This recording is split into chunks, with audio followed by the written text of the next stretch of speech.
Do you guys know this?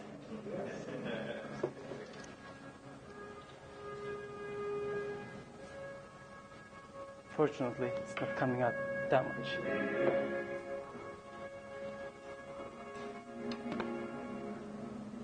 They're not coming in. I think I need to protest because every year I come here, al fresco gets the morning spot. I get the afternoon, everyone's sleepy or eating lunch. Yeah, you guys take feedbacks, right?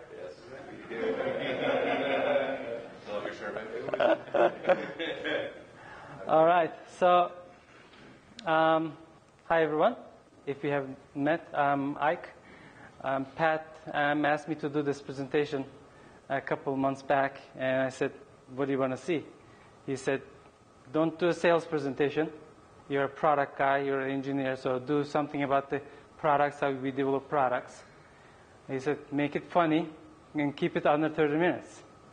So it was just like last year's presentation, basically. But who saw my presentation last year? All right. Almost half. So you're in for a treat. I do things a little differently. So it's about products, right? My job is to create products. And I want to tell you a little bit about my day in the life, what I do every day, how I design the products, how I communicate with everybody. So that's where we're going to start. And then we're going to go down the path, literally here, as I use Prezi. Then we're going to see what we've done in the past and what we're going to do in the future. Okay? Should probably take this. So I get up early, like 6:30ish, every day, and but this is the most important time of the day because this is where I design the products. People always ask me, what's your inspiration? How do you feel like, or what was it feel like when you came up with that idea? So I want to show you that piece because I think it's very important. And hopefully at the end you're going to see what it feels like. So this is early in the morning. And the Woody Allen was in my house, so he witnessed this. So I'm going to share that same thing with you. Creative thinking.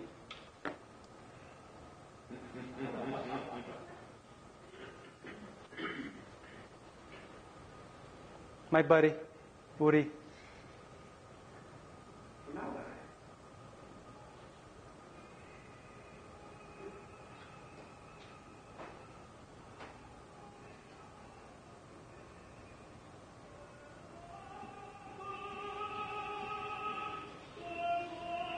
This is me. I had a beard. I just shaved this morning.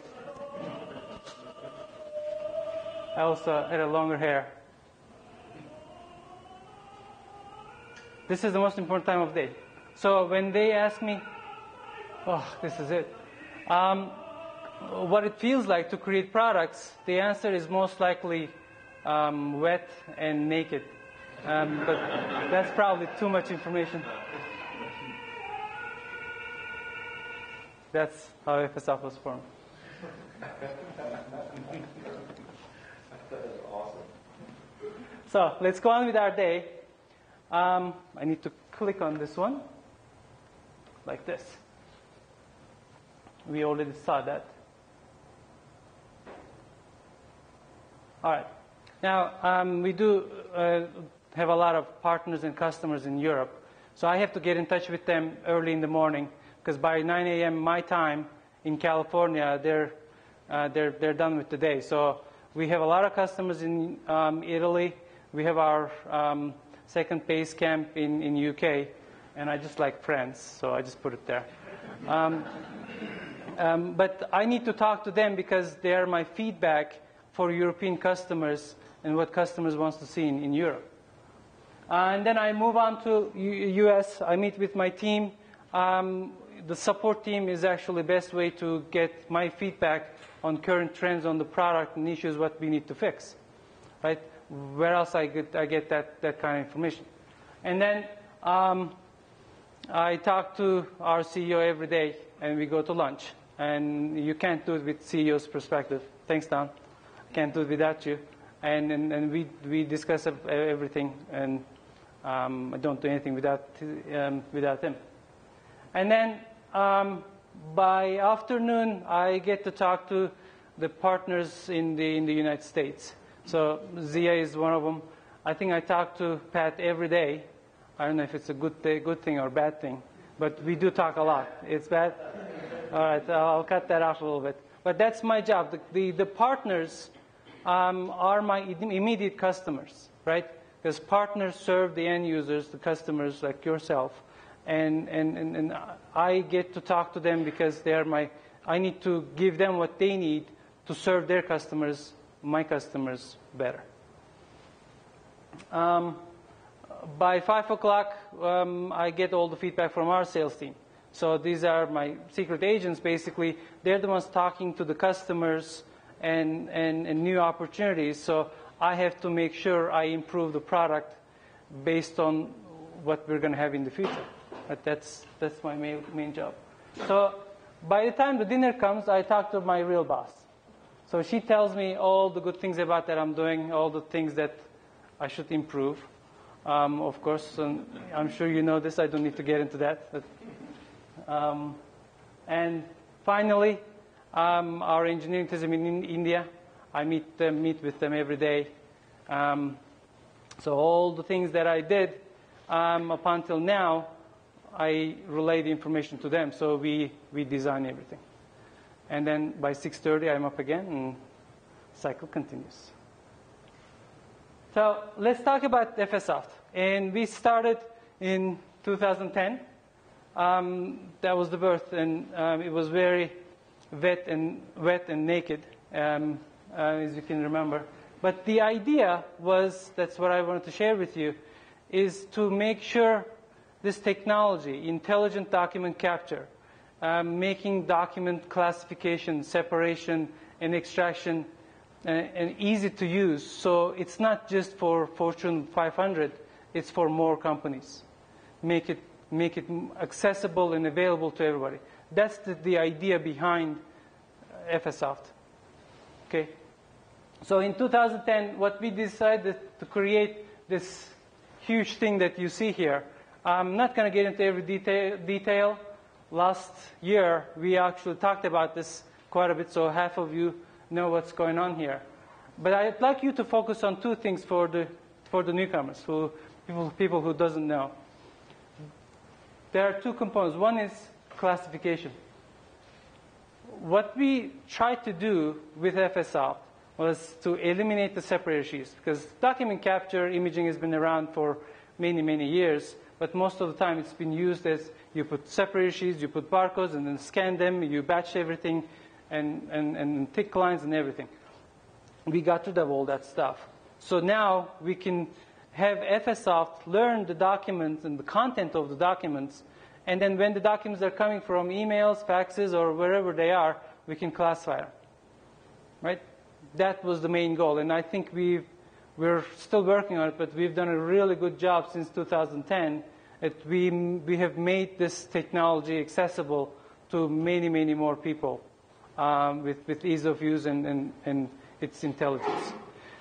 Having said intelligence, I have to tell you, last year we have unveiled the secret behind FSsoft.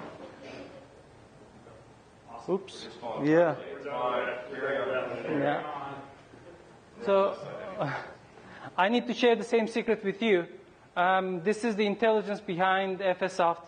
It was revealed in a movie a couple years back. So, but if you ask how FSsoft does its mailroom automation, classification, separation, sorting, everything, this is the answer.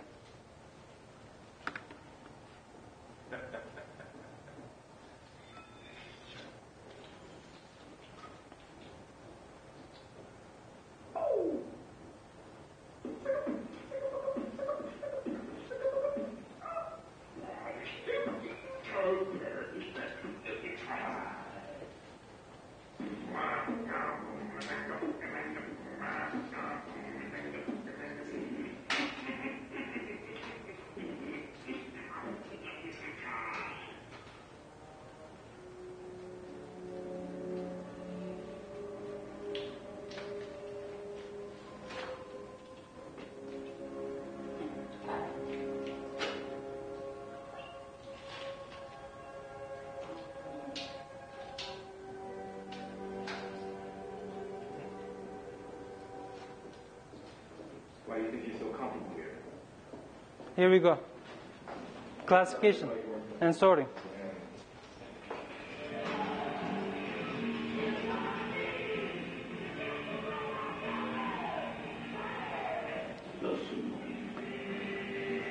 So sometimes customers call our support and say, there's smoke coming out of our computers. Why is that? Now you know.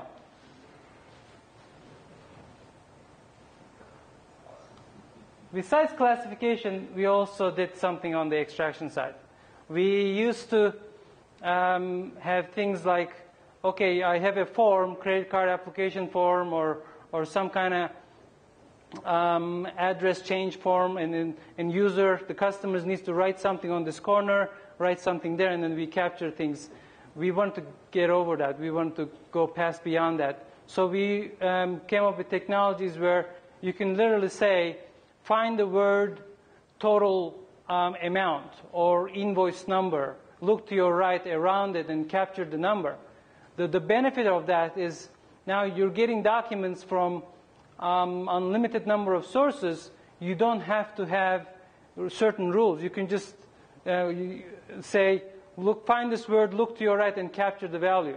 For example, like invoices, if we look at invoice number or invoice total and look to your right and capture it, then we can virtually capture all the invoice numbers from any invoice that comes in the door, right?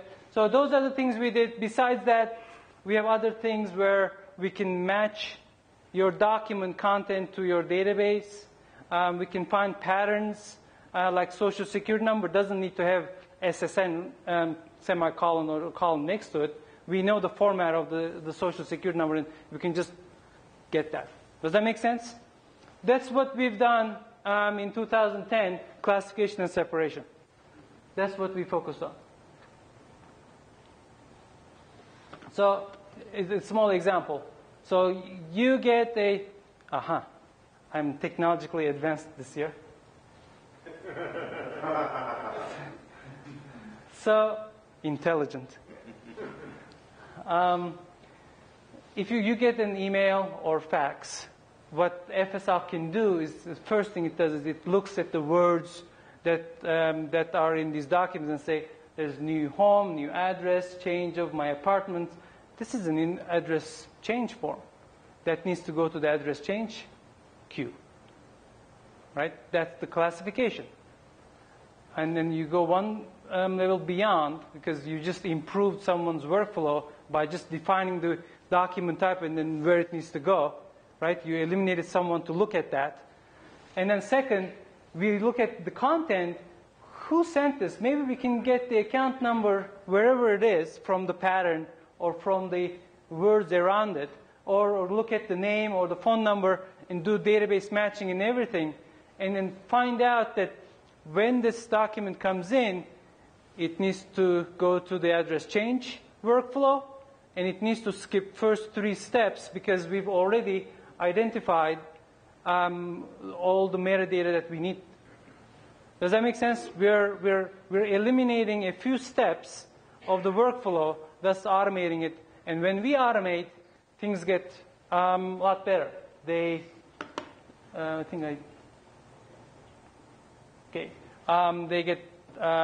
there are no errors. You get speedy response, customer satisfaction increases, and you have less labor force to do the job. Meaning ROI gets higher, right? Automation is ROI, in my book anyway. Does that make sense? That's the tool that we designed, and hopefully everyone's already using it. Well, if not, you'll get there someday. Now let's talk about what's coming up. Actually, what we've done this year already. So we wanted to go one level beyond by just eliminating the first 3 or 4 steps of the workflow. We said we should be more integrated with the workflows because no one else is doing that. So we came up with these. So let's say you have a workflow. Whenever some document comes in, you create a new case. This case might be address change form or a claim, or maybe someone sending an invoice that you need to approve and pay. This is just a workflow. And this workflow maybe was developed 3 years ago. You don't want to develop anything, but you want to enhance it. And that's where FSOF comes in. When the case is created, the case can actually ask FSOF. No one will know FSOF existed. The FSOF will be behind the scenes, and people will still be looking at their workflow screens, if there is such thing. But you can ask FSOF. This went too far. You can ask FSOF and say, what is the document type? Based on the words that we just learned, it says this is address change form. Okay, FSOF, tell me what's in this document. Oh, this one was sent by John Doe, and here's the account number. So by doing this, I'm not only improving or eliminating the first 3 steps of the workflow, I can enable my workflow even in the last step, or in the middle, or in the beginning with FSOF technologies where you can classify and separate and make document intelligent decisions. This is what we've been working this year. I think Pat and his team did an awesome job, and they've even integrated this to Alfresco, where in Alfresco a document comes in, whether it's from email, fax, it doesn't go through FSOF, it just lands on the Alfresco. In Alfresco, you can say classify this and extract this, and boom, your document types are already assigned, and your metadata is already filled up. Document never left Alfresco. Came Alfresco and then became intelligent, smarter. Am I making sense? That's what we did with our APIs. And it's been selling like hotcakes. So what happens when we make things automated? We reduce the labor, we eliminate the errors, and the customer satisfaction increases because your workflow is much faster now. That's what APIs give you. So that was 2013. Let's see what we're doing in 14 and beyond. So I wanted to do something where we can utilize the enormous data we collect. That's why I'm going to show you in a few minutes why I think document capture is a way into the big data. To handle big data, we're going to be using a technology called Hadoop. Anyone heard of it? Yeah. Okay, good. First, let me prove what this is about, and why we need big data and the machine learning algorithms that runs on top of it. Because when you implement the machine learning systems to your documents, then the machines will start learning your documents and giving you the feedback and to run your business better. Now I'm going to, again, refer to one of my friends, Stanley Kubrick, that is, to show it to you what that means, because computers can actually monitor your business and give you feedback. And Stanley captured this very well. You know this? What this is? What is it?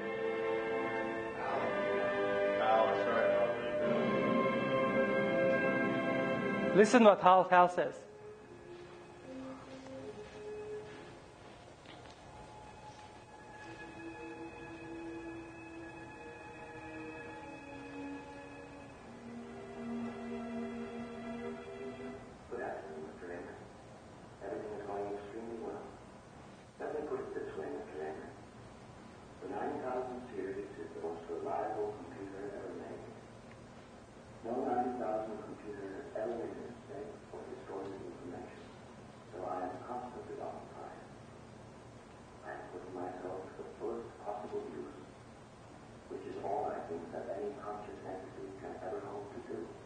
Sure. I'm sorry, Frank. I Bishop Vision, Bishop Tim Sweeney, Matt takes Bishop Megan. Thank you for a very enjoyable day. Thank you for enjoyable day. The guy didn't even have a chance. But that's what it's all about. I think Stanley captured this. It's monitoring the business, learning, and then helping you improve your business. Not about the chess, but the other stuff. Does that make sense? That's why we're going into the machine learning algorithms, and we're running them on Hadoop, because Hadoop allows us to run that. That's why we're doing it. So when you look at today, what companies do with Hadoop is they get big data, right? Big data, science projects, system data, industry like Facebook, right? Twitter, everyone talks about analyzing their big data. And you churn them in Hadoop environment. And these are the inputs we get. But my job is not about social media or Twitter. My expertise is documents. That's where I care about.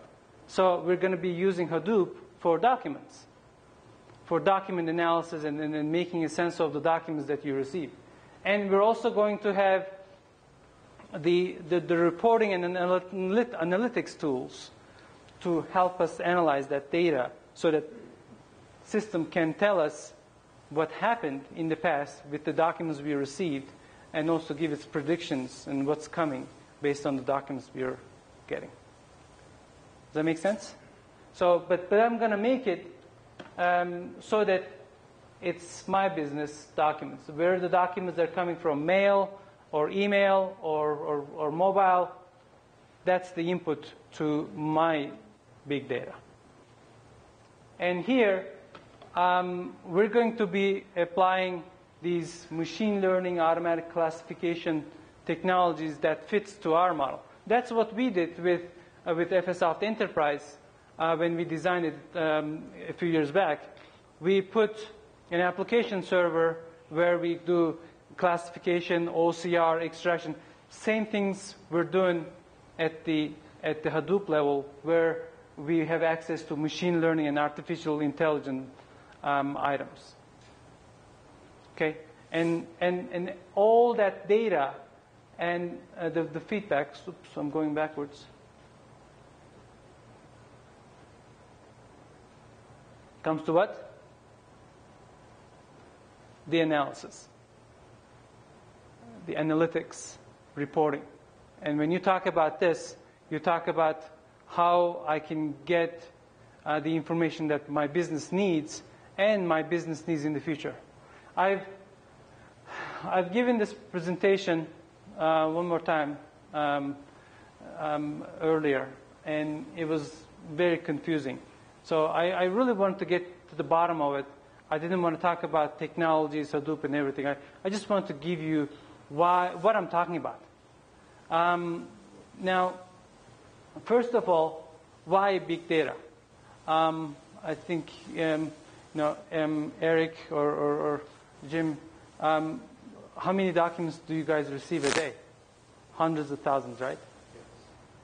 And how many are you going to get in 1 year?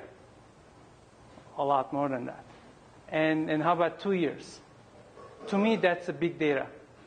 That's why I'm saying this is my documents, my big data.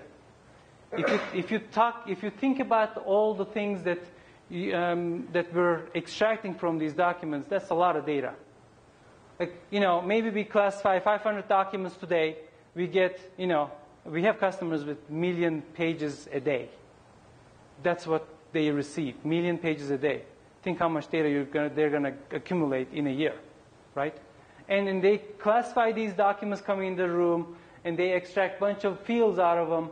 The loan number, the policy number, the amount of finance, or how much money they made last year to get the approval going. Because if we think about our industries that I focus on is loan origination, mortgages, maybe insurance, and maybe accounts payable. This is all we do, classify and extract metadata. But what if 2 years from now, your business came to you and said, you know what, times are changing.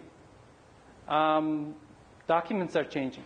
I need your system to be able to adapt the documents that are coming in. That's why we're building our machine learning algorithms to help us with that. We don't need someone to go back and train more documents again and again. We want system to learn. And what if the business says, okay, I'm glad you're capturing 100 fields out of 500 fields, but you know what? You missed the capture. You capture two important data: date of birth and the address of the client. I want you to capture that starting from today. Now we can have a project, right? We can get Zia to come in and configure FSOft, teach the document types and extraction fields, and in a couple of months you're done. You're operating again. But I think there's a better way of doing it, because for 2 years now, since we've implemented this project, maybe we accumulated millions of documents. Why not use that to capture the new information that now my business needs? If my business needs new information from those documents, I can go back to my big data and do digging on it, and then have machines learn the data and start generating it just like that. So not about the months, maybe in days. I'd like you to remember the messaging behind, or the idea behind FSOft in the beginning. We wanted to make intelligent document capture a commodity, right? That was the thing. We wanted to make it accessible to many, many more people. Now, what I'm trying to do is make big data available and accessible to many. Each one of you, I would like you to have your own big data.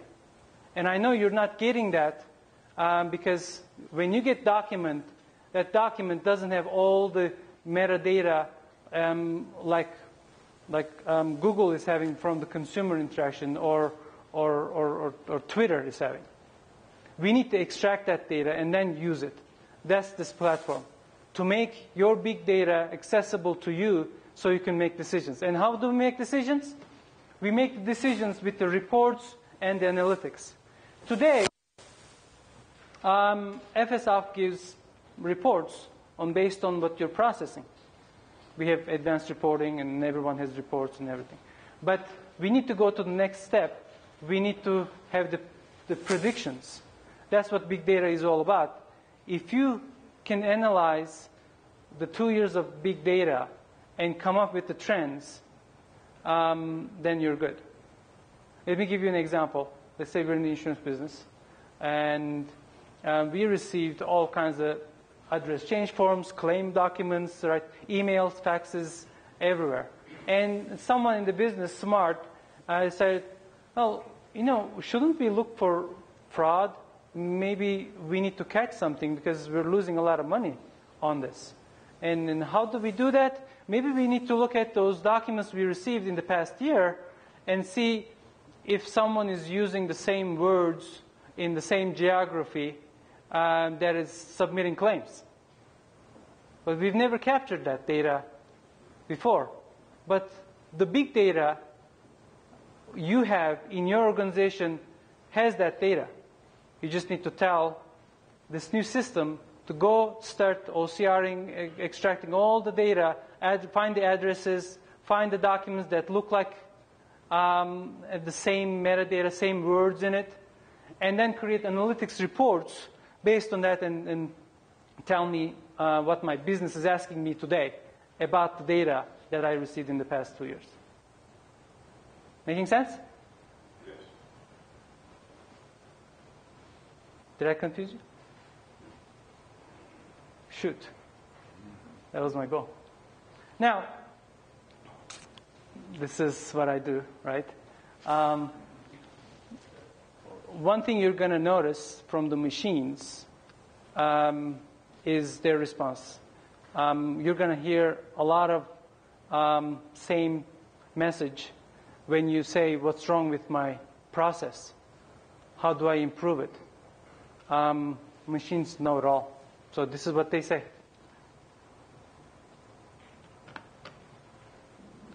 How would you accomplish discrepancy between you and Tunanda?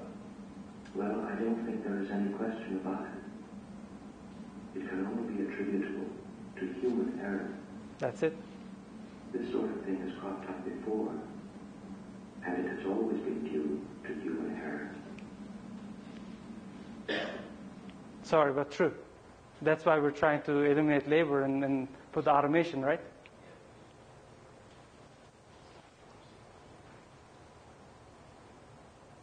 So, it's my job to make sense of your documents, whether you're receiving today or receive them in the future. So, if this is an interest to you, I am looking for early adapters. So, come find me, please, after the call if you're interested. You can also email me. But if you want to talk to me one-on-one, I'll be here. Thank you.